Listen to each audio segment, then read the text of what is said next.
There are a couple of ways that you can add a Google form into your Schoology account. Either way, though, you will start with creating your Google form in Google Drive. Once you've completed the Google form, you want to make sure that you go over to the cogwheel and select quizzes. You have some options in quizzes, and you may need to turn it on depending on how you have it set up. So if it's off, you want to make sure you turn your quiz on and then make some choices down here, whether you want them to receive their feedback immediately or after you give them the feedback. Also, I'd like to point out that you have your missed questions and correct answers. So if you don't want them to see what the correct answer is for if they need to redo the assignment, then you can make those choices there as well. Under general, you can collect their email addresses. So if you don't ask for their name, you want to make sure that you turn this option on. And if you only want them to respond one time, you want to make sure you turn that option on. Once you make the changes you want to make, click Save. Next, you'll want to go to the eyeball. This is super important. If you don't go over to this eyeball preview option, then students will be able to make changes to your Google form. So click on the eyeball, and you'll know you did it right because up in the address bar, you'll see that it says View Form. If it says Edit, that is not correct. If it says View Form, you're okay. You're going to select the whole URL and copy. Next, go over to your Schoology, go to the course you want to add it and the location that you want to add it, and then choose Add Materials. You have a couple of ways that you can do this. You can add it in an assignment if you have other materials that you want to add with it. If it is just the Google form by itself, you can select Add File Link External Tool. I like to use the external tool, but I've seen some error messages with the external tool. So if you get that message, then you can go over to link and add it there. I'm going to show you both ways. First, I'm going to show you external tool. So I click on external tool.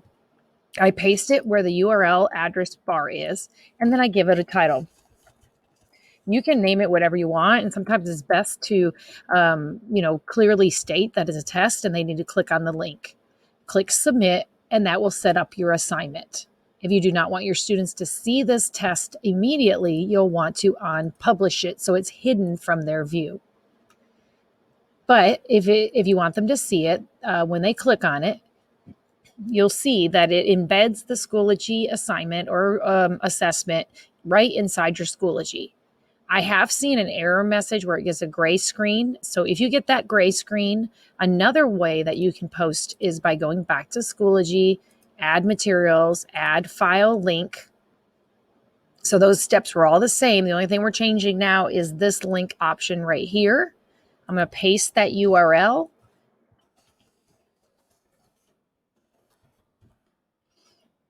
And then I'm going to choose add. And before I do that, I want to point out this little green circle. If you click that, it will post on your page, but it will not be published. So that's another way that you can choose to not publish to students. So if it's green, that means the students will see it immediately.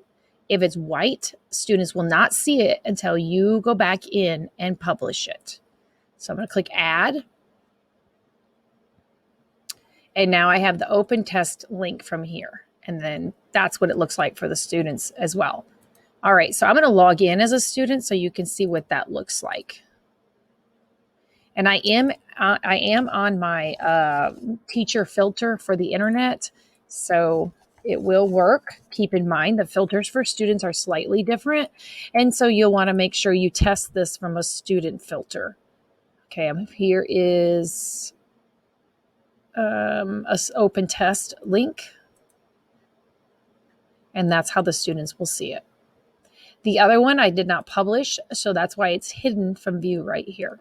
So if students are saying they do not see the assignment or the activity, make sure that you have published it.